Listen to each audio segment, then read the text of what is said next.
Sou professora Thelma Cruz, docente do Departamento de Ciências Humanas e Tecnologias da Universidade do Estado da Bahia. Então, esse departamento ele fica localizado na cidade de Euclides da Cunha, que faz parte do semiárido baiano. Então, é um território de identidade que nós conhecemos como Alto Sertão. E a minha participação nessa 7ª Jornada Virtual Internacional em Pesquisa Científica, com o tema Cultura, Sociedade e Relações de Poder, que acontece na cidade do Porto, em Portugal, é para apresentar meu texto, que é resultado da minha pesquisa de doutoramento no programa Pós-Crítica, que também da Universidade do Estado da Bahia.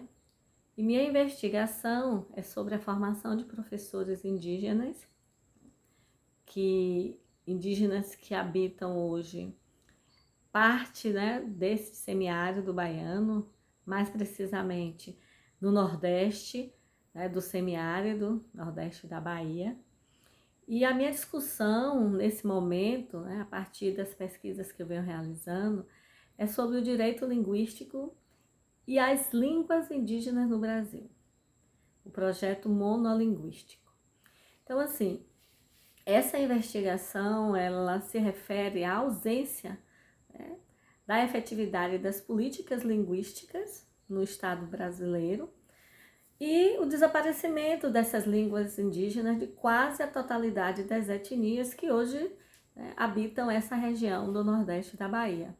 Então, assim, a ideia inicial é analisar, então, como assim, o objetivo desse texto é analisar as políticas linguísticas que forjaram esse projeto monolinguístico no Brasil, destacando, sobretudo, a proibição e a extinção das línguas indígenas nessa geopolítica, do direito linguístico dos povos originários no Brasil.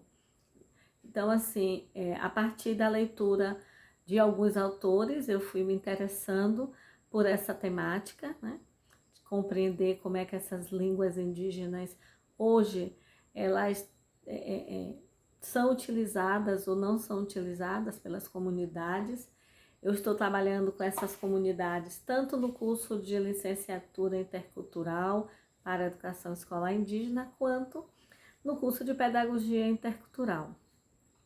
E assim, o lastro, teórico para essa análise, ela tem como base a tese, de Rogério Macedo, que discute ele discute a questão mesmo das línguas chinesas, E para que eu pudesse compreender melhor esse debate, eu fiz algumas leituras em Calvete, em 2007, Gessen Luciano Baniwa, que é um escritor indígena que discute as questões relacionadas às políticas públicas e às políticas educacionais para os povos indígenas. Ribeiro, que Edmário Ribeiro também é um indígena, Paiaiá. Então, assim, eu fiz uma leitura intensa do livro dele para me apropriar dessa discussão. E não poderia deixar de fora a leitura e o estudo da Declaração Universal dos Direitos Linguísticos, que foi produzida em 1996 a partir da Conferência de Barcelona. Então, assim, nesse sentido, o que é que a gente vem percebendo? Assim, que a nível de síntese dessas reflexões que eu faço no texto, o que me mobilizou foi exatamente compreender, ainda que fosse provisoriamente, os conflitos linguísticos que transitam hoje no Brasil, certo? E como o apagamento do multilinguismo, do plurilinguismo, ele vem sendo paulatinamente invisibilizado nessas políticas públicas, e isso reverbera exatamente no não reconhecimento das línguas indígenas que hoje estão em extinção no Brasil, no nosso país. E pensar nessas questões, né, envolve principalmente, é uma investigação que envolve sobretudo a reflexão, né, da ausência e da efetividade dessas políticas, né, linguísticas a partir do Estado Nacional. Como é que esse desaparecimento das línguas, na quase sua totalidade, como é que o Estado Nacional ele vem planejando, né, para frear, né, esse desaparecimento. Então, assim, é pensar, sobretudo, né, quais são esses pressupostos dessas políticas linguísticas que inicialmente forjaram esse projeto monolinguístico no Brasil, né? Então a gente pensa aí como é que o país foi estruturando esse projeto de forma, né, que a cultura indígena, que a cosmovisão indígena, as narrativas indígenas, né, a ancestralidade indígena também fossem desaparecendo, né, e, consequentemente, o impacto na língua, né, desses povos originários foi muito grande, né, e muito perverso.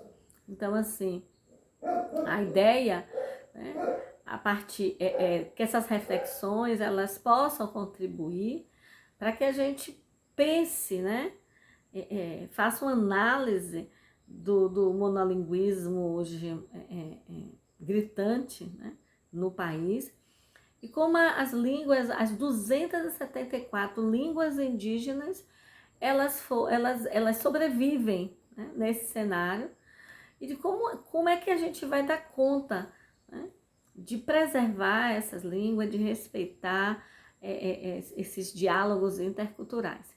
Então, assim, infelizmente, a gente no Brasil não tivemos o censo 2020, por isso eu trabalhei com os dados de 2010, em função, né, dessa conjuntura política que desobrigou praticamente o governo brasileiro, né, no período de 2018 a 2020, a não fazer esse censo. Então, esses dados nos quais eu me debrucei são dados de quase de 13 anos atrás. Então, pode ser que eles não representem fielmente a realidade hoje, né, contemporânea. Mas, assim, o que é que a gente encontrou nesses dados que são levantados pelo Instituto Brasileiro, né? Instituto Brasileiro de Estatística, né?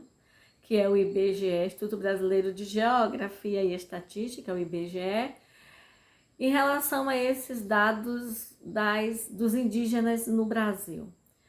Primeiro, a gente identifica, né, que 12%, né, do território brasileiro, hoje, né, ele abriga 517 mil indígenas. Então, assim, essa população, né, ela é maior no norte, né, do país, sobretudo no estado do Amazonas e de Roraima. Então, a gente, nesse período de 2010, as maiores populações eram os ticunas e os Yanomamis.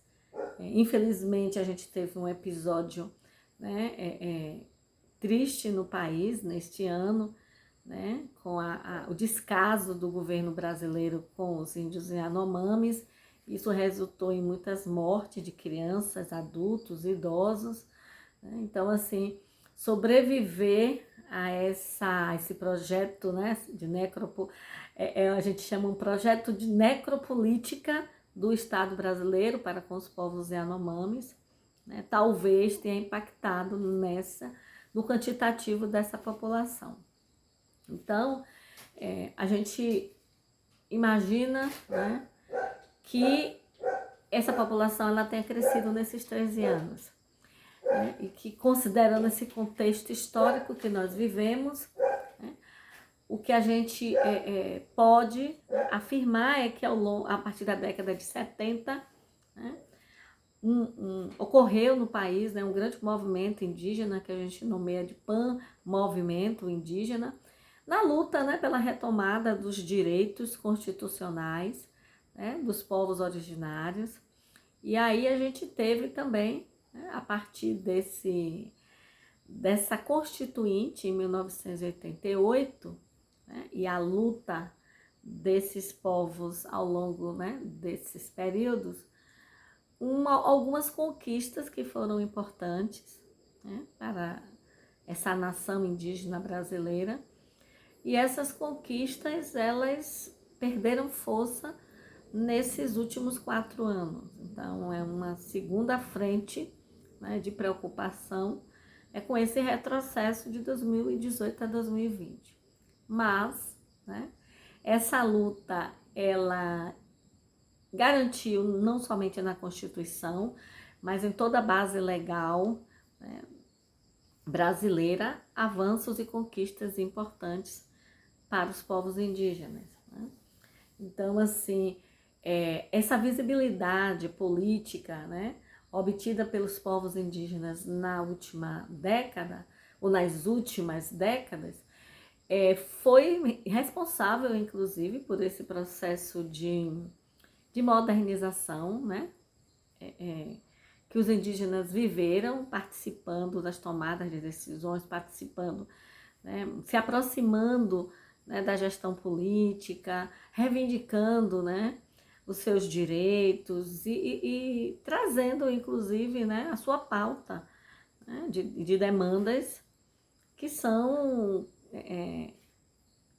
da sua autonomia, né, e assim, a partir da visão indígena, o que é que eles desejam para si. Então, assim, esses povos nativos nossos que sobreviveram a esse massacre, né, tanto no processo de colonização como atualmente, né, nesse último governo, eles sobreviveram e buscam, né, não só a garantia do direito, mas também o respeito aos modos próprios de viver, né, a sua organização econômica, política, a sua ancestralidade e a sua cosmovisão, né? Então, assim, essa forma de ver o mundo que é diferente dos não indígenas, né? Bom, e aí, assim, considerando esse cenário político, né, a devastação das terras, a condução das políticas públicas aquém, né, das necessidades desses povos, considerando todo esse contexto do país, o que a gente pode perceber é que, paralelo, né, a toda essa luta, a toda essa resistência desses povos indígenas brasileiros, surge um projeto, né, político, educacional, que busca, né, a expansão e a garantia, né, de uma educação escolar indígena a partir da gestão, da autogestão, a partir dos princípios de interculturalidade, né, de uma educação específica, diferenciada, né, bilíngue, comunitária. Então, assim, são direitos que estão postos nas diretrizes curriculares nacionais para a educação indígena, que é a base legal, né, para a escola indígena, e por ser uma base legal, ela precisa ser respeitada, né, pelos gestores públicos, pelas próprias escolas da educação básica, de uma forma geral. Então, assim, a gente sabe, né, e reconhece a luta dos indígenas, não só por esse espaço, né, de cidadania, né, de autonomia cidadã, mas também de garantia do seu direito à terra, que tem sido o conflito maior, né?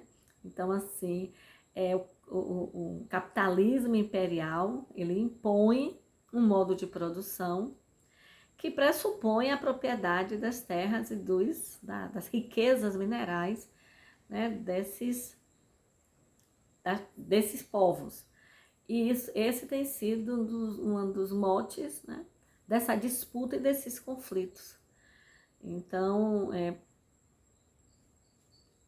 superando, né, essa fase não, mas superando esse cenário, o que a gente percebe é que, assim, para que de fato os indígenas possam, né, assegurar, né, para além da propriedade da terra, também, né,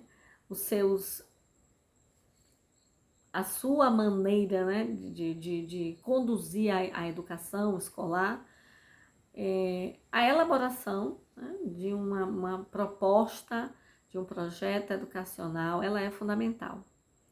E aí a gente vai chegar no que é importante, né, dessa discussão que eu faço no texto, que é exatamente o direito linguístico, né? E esse direito linguístico, né, dos povos indígenas e esse projeto monolinguístico que foi, né, de forma imperativa imposto no país. Então, assim, durante 506 anos, né, 526 anos, a gente 523 anos, né, os indígenas e o povo brasileiro viveu um processo de colonização, né, no mínimo perversa, de estratégias, né, de submissão que terminaram por destruir, né, essa cultura indígena. Então, a dificuldade para que os indígenas pudessem manter, né, a sua cultura, né, produzir, né, os seus conhecimentos e saberes, os seus fazeres tradicionais, tem sido, né, a grande bandeira hoje, né, dos indígenas no Brasil. Então, assim, diante de tudo isso, né, como é que esse projeto monolinguístico ele foi forjado, né? E qual o propósito dele, né? A gente sabe, a partir dos estudos, dos debates, das pesquisas, né, que os antropólogos vêm realizando historicamente no país, a gente sabe que esse propósito era exatamente de extermínio, né, da cultura de um povo. E aí, o extermínio dessa cultura significa exterminar também as línguas indígenas. Então, assim, a gente pode apontar, né, que essa tendência, como está posto na Declaração Universal dos Direitos Linguísticos, essa tendência secular e unificadora, né, da maioria dos estados, nações, para reduzir essa diversidade linguística, né, e favorecer atitudes que são contra, né, a pluralidade cultural, contra o pluralismo linguístico, ela vem se firmando em todos os países do mundo. Então, assim, a ideia é que a gente possa combater esse monolinguismo. E aí a gente tem como um lugar, né, assim, um lugar lugar de fala, né, um lugar de direito, um lugar de luta e resistência, a escola indígena. Então, assim, nessa escola indígena, né, essa educação ela é pensada exatamente para a retomada cultural, para o fortalecimento das identidades, né, originárias, desses povos originários. Então, é a gente pensar numa estratégia, né, de descolonização desse projeto monolinguístico em busca do respeito e da diversidade, né, linguística que é comum no país, que é, digamos assim, o perfil, né, do povo brasileiro, a diversidade. Óbvio que a gente imagina que das 305 etnias hoje existentes no país, né, a gente tem aí como objetivo central, né, dessa discussão os povos indígenas do Nordeste, né? Eu vou fazer esse recorte, né, retomando lá o início da minha fala, onde eu trago a preocupação, né, da gente delinear como esse apagamento linguístico, como esse não reconhecimento da diversidade linguística, ele foi fortemente, né, implementado no Nordeste da Bahia, né, no semiárido do Nordeste da Bahia. Então, assim, a gente tem hoje aproximadamente 15 a 16 etnias indígenas, né, aqui no Nordeste da Bahia, e dentre essas a gente fez um levantamento, claro, um levantamento feito pelos alunos, estudantes, professores, né, alunos, estudantes, mas são alunos, estudantes não, gente, desculpa, estudantes, professores, porque do curso de Pedagogia Intercultural, do curso de Licenciatura Intercultural, porque além de serem estudantes, né, da graduação, eles são professores indígenas, com magistério indígena, e estão nas escolas, nas aldeias. Então, nesses componentes que nós, professores da universidade, ministramos nesses cursos, que são 2, né, a gente sempre está diretamente, né, com esses indígenas, com essas mulheres, esses homens, né, nativos e descendentes e, né, indígenas, que trazem para a gente esses dados da realidade. E aí, nessa dinâmica das aulas, uma forma de fazer esse levantamento das línguas indígenas existentes, né, e extintas nessas comunidades, foi a gente fazer um trabalho, uma atividade, né, pedagógica, no componente que eu estava ministrando, né, no ano de 2022.1. Então, a gente fez um levantamento, um quadro elaborado por esses estudantes, professores indígenas. Eles elaboraram um quadro onde buscavam informações, pesquisas, né, acerca, né, das etnias, do lugar que essas etnias estavam e da língua, o tronco linguístico, né, que cada etnia ainda tinha. Bom, a gente foi, né? A partir desses quadros, eu selecionei 2, né, um do grupo dos professores da etnia Caimbé e o outro da etnia Cantaruré.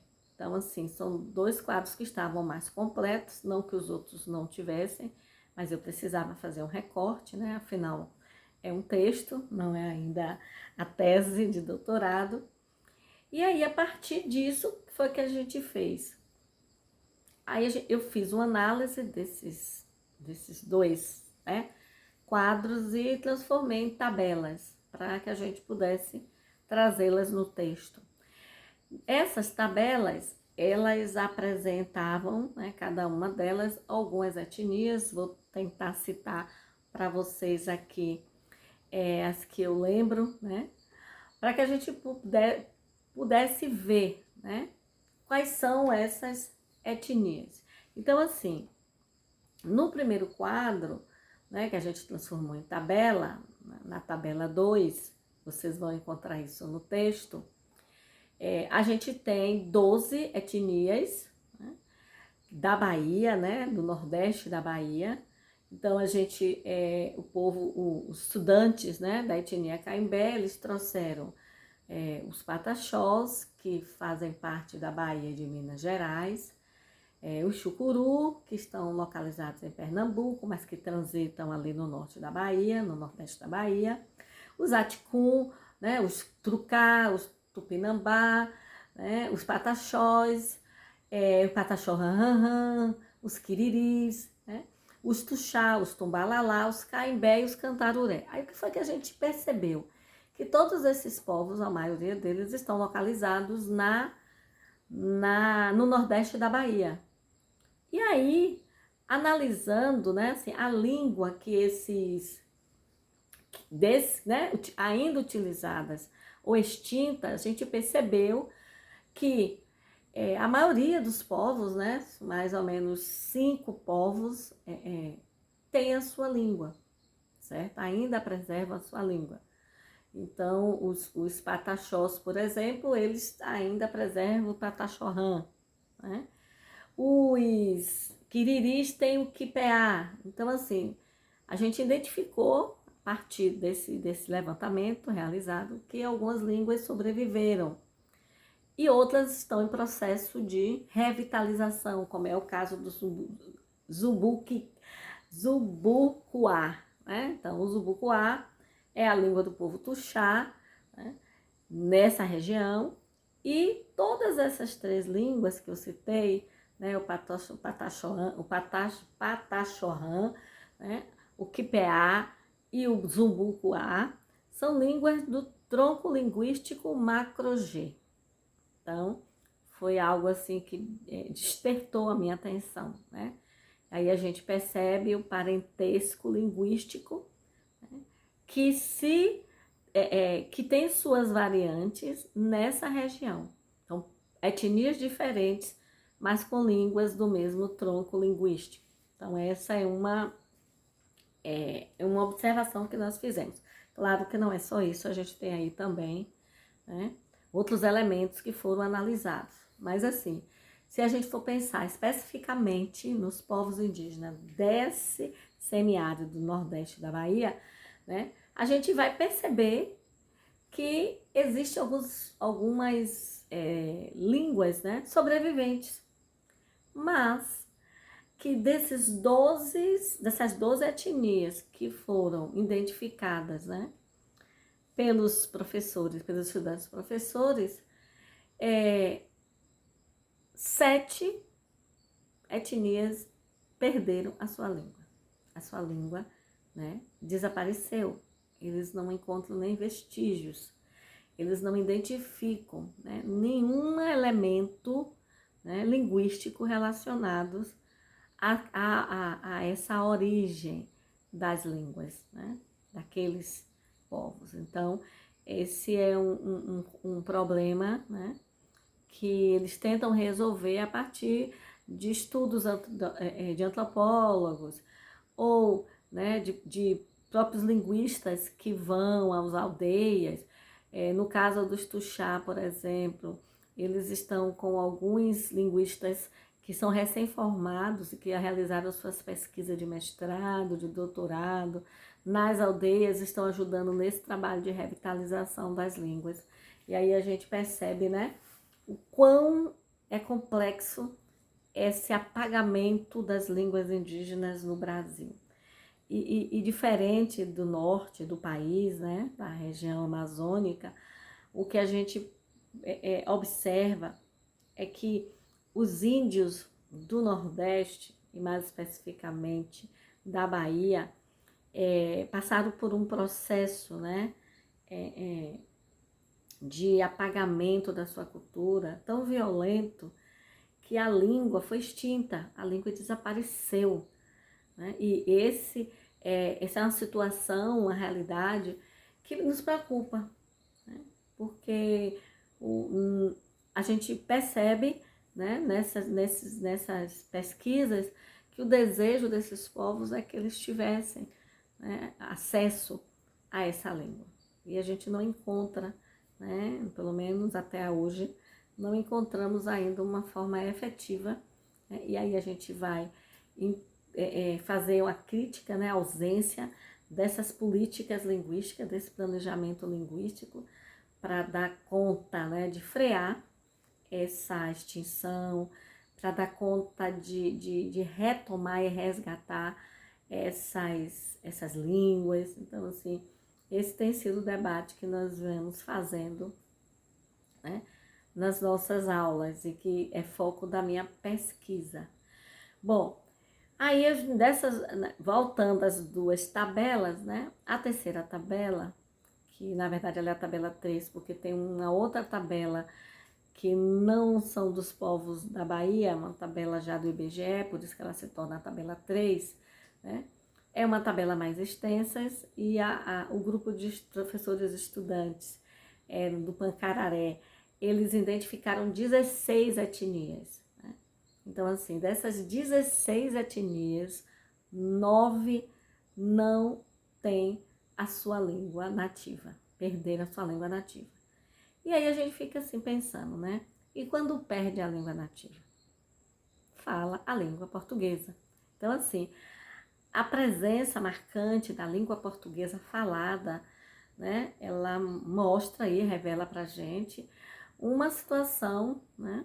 Que é comum a todos os povos, né, digamos assim, a maioria dos povos indígenas do Nordeste semiárido da Bahia, certo? Isso, né, também revela um dado, né, importante, mas assim, digamos que triste, que é exatamente a vitória, né, desse projeto monolinguístico. Como esse projeto foi eficiente, né, na destruição das línguas indígenas. E esse projeto foi o projeto do Estado Nacional, né, do país, do Brasil.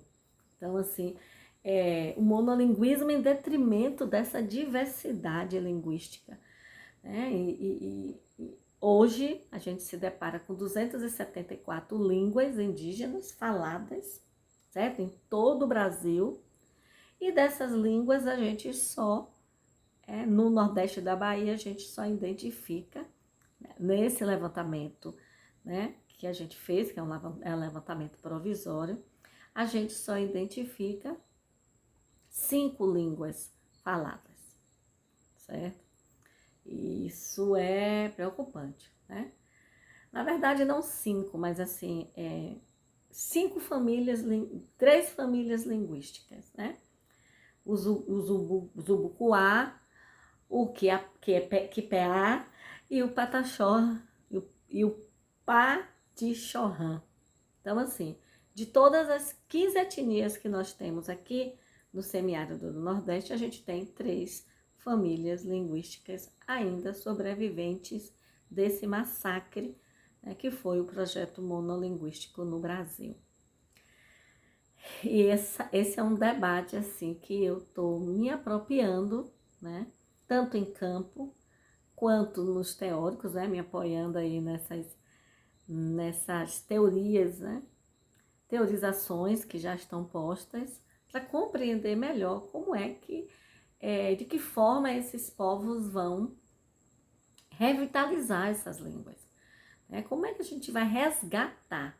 Então, assim, a gente pode afirmar, ainda que provisoriamente, né, que essas diferentes línguas que são descendentes do mesmo tronco, né, do macro G, então o tronco linguístico é o mesmo, macro G, mostra que os indígenas na Bahia, eles, do ponto de vista linguístico, eles mantêm uma linhagem ancestral, né, mesmo que as famílias linguísticas sejam diferentes, né, 3 famílias linguísticas e um tronco linguístico, isso é muito pouco, gente.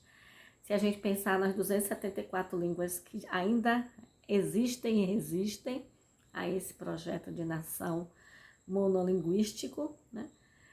E a força, né, que esses indígenas vêm, né, realizando nessa luta de retomada, de revitalização da sua cultura e da sua língua. Por consequência, né, claro, óbvio, não poderia ser diferente, da sua língua.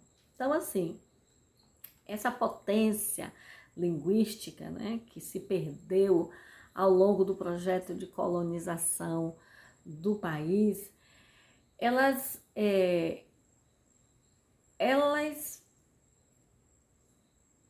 essa potência ela foi se esvaziando, né, a partir dessa política linguística de apagamento.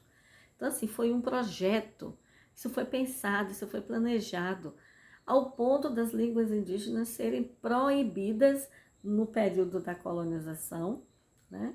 Foram proibidas de serem utilizadas nas escolas. Não somente nas escolas, mas nos espaços da sociedade era proibido se falar a língua indígena, que não eram só essas, né? Aí já é um outro debate, uma outra discussão, requer um aprofundamento teórico, né? E maior. Mas assim, O que é importante, né? O importante, assim, é a conclusão que a gente chega, né? Esse texto, né, de forma muito sucinta ainda, né? Inicial mesmo. A gente chega a considerar, né? Que esse projeto monolinguístico no Brasil, ele foi em detrimento dos direitos linguísticos dos povos originários, né? Então, assim, desde o período da colonização, né, esse projeto ele vem cumprindo essa função, né, de apagamento dessas línguas, de extinção dessas culturas, né? E isso foi feito de forma tão eficiente, né, que para os povos originários do Nordeste do semiárido da Bahia, né, o grande prejuízo foi exatamente, né, perder toda a noção linguística, né, que já existiu na sua ancestralidade, né, que lá atrás era, né, tinha toda uma força nessa região do país. Bom, e isso a gente considera, né, que além de ser uma negação de direitos jurídicos e linguísticos, é também, em última análise, uma negação de direitos humanos, porque o direito à língua, né, é um direito humano. Então, a gente pode pensar que esses diferentes grupos étnicos, né, desses territórios aqui de identidade do estado da Bahia, do semiárido, né, do Nordeste da Bahia, na quase totalidade, eles falam a língua portuguesa, que se expandiu, né, substituindo literalmente as línguas indígenas. Inclusive, os nossos estudantes da Licei, da Pedagogia Intercultural, né, que eu tenho tido mais contato e mais acesso, de várias etnias, né, dessas que eu citei, os Aticuns, os Tuxá, os Quiriri, né, os Trucá, os Caimbé, né? Então, assim, os Tumbalalá, todos esses povos, todas essas etnias, elas falam a língua portuguesa. Ainda que alguns falem a sua língua nativa, né? Ou que sobrou, entre aspas, dessa língua, mas eles falam basicamente a língua portuguesa também. Então, a gente reconhece, né, o poder desse imperialismo capital na destruição, na extinção, né, dessa língua através desse projeto monolinguístico. Então, a gente, né, não poderia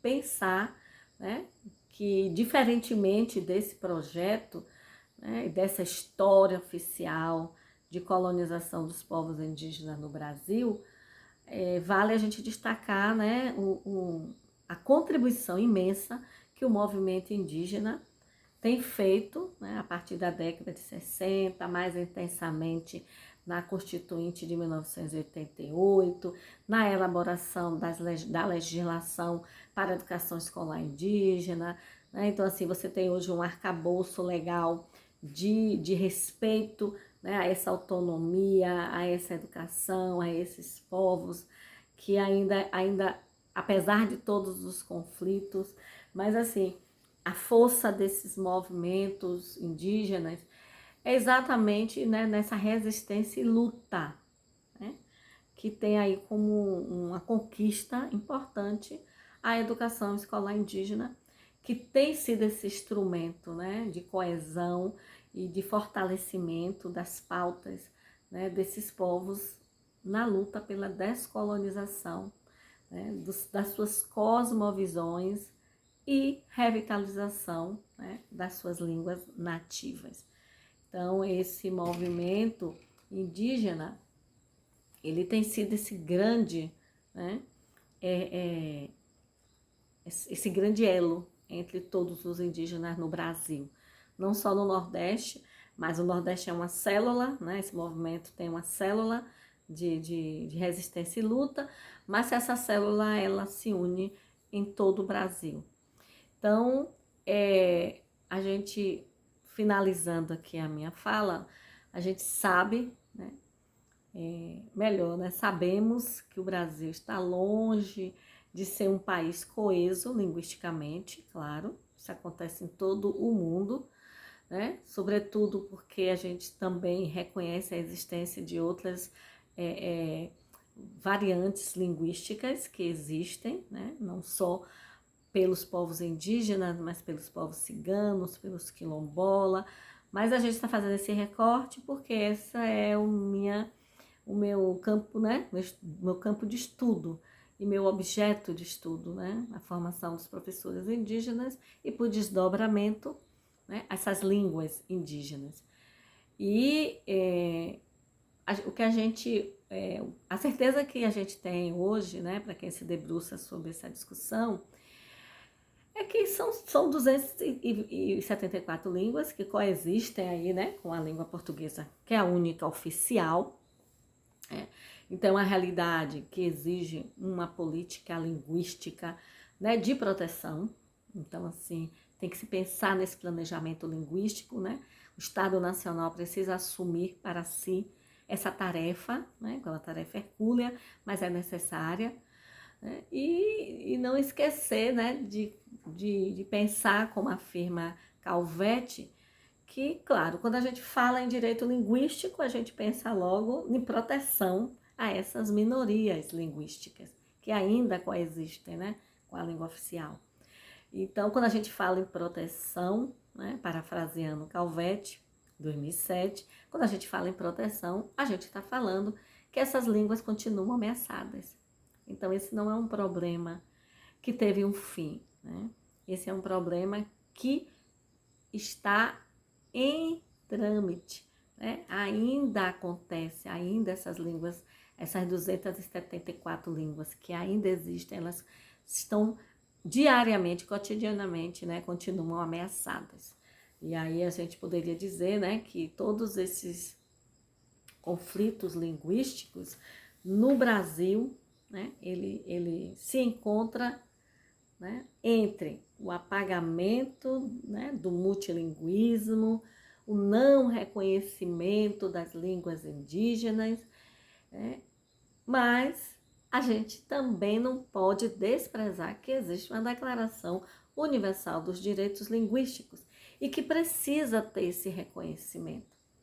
Esse é o primeiro ponto, né, o primeiro fator importante para essas políticas, né, linguísticas e para a garantia desses direitos linguísticos. Então, assim, entre todas as recomendações postas na declaração, o que a gente busca aqui, né, concluindo mesmo essa minha fala, mas assim, é dar espaço a um projeto multicultural, né? A um projeto multilinguístico, plurilinguístico, né? A um projeto não de extermínio da cultura e da língua, mas de proteção, né? E revitalização. Então, é isso. A gente tem aí, né, uma luta intensa. E eu acho que o papel nosso de pesquisadores, de professores que atuam com esses estudantes indígenas, com essas comunidades tradicionais, com essas diversas etnias, né, que fazem parte aí de um universo dos nossos povos originários, é fazer essas denúncias, essas análises e estar juntos com esses povos nesse processo de revitalização e de constituição de um novo projeto, né, de identidade, de autonomia, né, um novo projeto identitário, na verdade, e de autonomia dos povos indígenas. Então, eu agradeço, né, a essa 7ª jornada por estar aqui, nessa 7ª jornada virtual, por estarem aqui. Recomendo a leitura do texto na íntegra, né, para vocês conhecerem, sobretudo, as referências. E, né, assim, agradecer, porque é uma honra a primeira participação nessa jornada virtual internacional. Viu? Muito obrigada.